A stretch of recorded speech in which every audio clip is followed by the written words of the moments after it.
Have you ever been unsure that you wanted to watch a movie and then when it was finished, you were just sitting there amazed? That's how this movie was.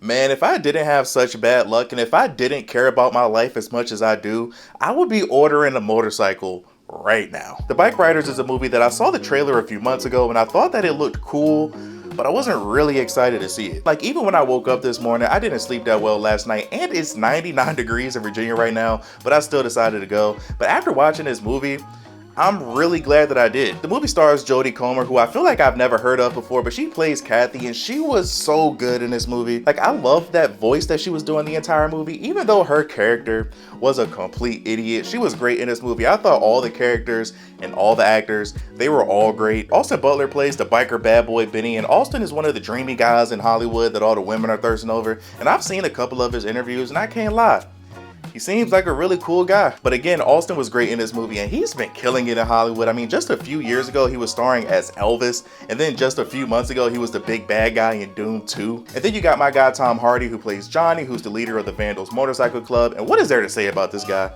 He's one of the best actors in Hollywood. I've seen a ton of his movies. And like I said, top to bottom, this cast was great. You got my dog, Michael Shannon in this. Norman Reedus makes an appearance. The characters in this movie all had unique personalities and they all managed to stand out to me, at least. Like, it was a lot of characters in this movie, but I loved learning little bits and pieces about each one of them. You got these great characters who drive this story that isn't anything new. It's not anything that we haven't seen before. If you've watched movies like this in the past, you can say that was predictable, but at the end of the day, it doesn't take away from the fact that this movie was really entertaining. From the very first opening scene of this movie had my theater hooked from start to finish. Like, it was multiple moments throughout this movie where we got a wide reaction from the audience, and it was maybe like 20, 30 of us in my theater. Like, we were in there laughing together. We were grimacing at some of the brutal, violent scenes that we saw. We all had our holy shit moments. Like, usually I hate when people talk during movies. Like, I went by myself because I'm a loser. But usually I hate when people talk during the movies. But when people were talking and I could hear them, they were talking about the movie. Oh, did you see that?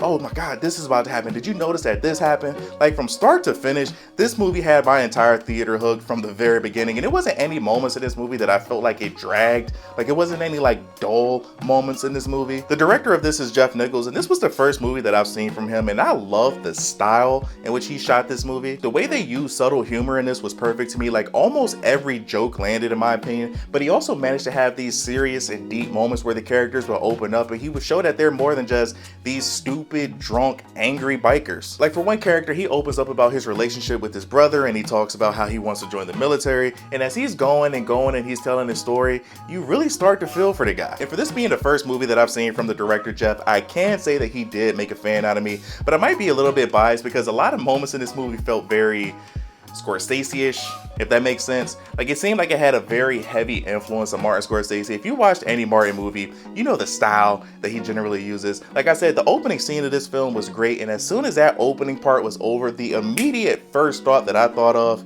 was Goodfellas. I immediately thought of Goodfellas, and not because of the story, but just the way that it was shot, and just so I can know that I wasn't crazy. As soon as I got home, I got on Google, I typed in the Bikeriders, Martin Scorsese, and it did say that Jeff said that the Goodfellas was a big influence for this movie, so I'm not crazy. He has great taste. That's one of my favorite films of all time. But the movie starts with the love story of the lead, Kathy, as she falls for Benny, who's this hot-headed biker. And I'm not going to spoil it, but let's just say that the character of Benny is what we call in the black community a crash out. If you know what a crash out is, basically, if you got a problem with somebody, take someone like him. But the movie is about the relationship between Benny and Kathy as Kathy gets caught up in the lifestyle of being in a motorcycle club. And then you have Tom Hardy's character, Johnny, being the leader and trying to control a bunch of personalities and keep everyone together. But throughout the movie, we see the ups and downs of this motorcycle club as they begin to grow and become more popular. They open up chapters around the country, and then things start to spiral out of control. For me, I love street and gangster movies. I know I give off a very intimidating presence, but like Scarface is one of my favorite movies of all time. Like I said, Goodfellas is one of my favorite movies of all time. Godfather, Paid in Full, Menace to Society. I think Sons of Anarchy is one of the greatest TV shows ever made. So if you watch movies and TV shows like that, you know how this story ends. And just like with those movies and TV shows, you're going to see the rise and you're going to see the fall. That's why I say with this story, it's nothing new. This story isn't anything that we haven't seen before. Like, it was a lot of points in this movie in which I predicted exactly what was going to happen. Like, even the big plot twist If you want to call it that, the plot twist, if you saw the movie, you know what I'm talking about. I knew that was going to happen. But even with that being said, this movie was still really entertaining. I've seen this type of movie so much, it does suck when you just see where they are at the beginning and just how happy and just see them in such a good place. And then by the end of the movie and by the end of the TV show, you see where they actually end up. But like I said, this was just such a fun story. This was such a fun movie with great characters. And my theater, they had great energy because we was in that theater having a ball. As of this recording, it looks like The Bikeriders is projected to make between 8 to 10 million in its opening weekend. On Rotten Tomatoes, that has a critic score of 82% and a fan rating of 73%. I'm leaning more with the critics on this one. I'm going to give this movie an 8, which is a great on my scale. Usually with my reviews, I do spoiler reviews, but with this being a smaller film, I want to try to push as many people as I can to see this movie. This was a great film. This was a fun ride with great characters, great acting, a pretty good story, even though for some like me, it could be a little predictable, but this was just a fun movie. So if you're debating between seeing this in a movie theater, I say go see this in a theater, go support this film. But if you want to just wait for this to come out on the streaming services, I highly recommend watching this movie. If you're a guy, you just want to see a bro film where guys are being guys, this movie's for you. If you're a woman, you get to look at Austin Butler for 2 hours, so everybody wins. But thank you guys for watching. Like, subscribe if you're new here. We talk about a bunch of different things on this channel. What were your thoughts on this movie? If you have seen this film, let me know your thoughts in the comment section below, but please try to keep it spoiler free. Please. Love you guys. Tell someone you love them. Until next time, see you in the next life.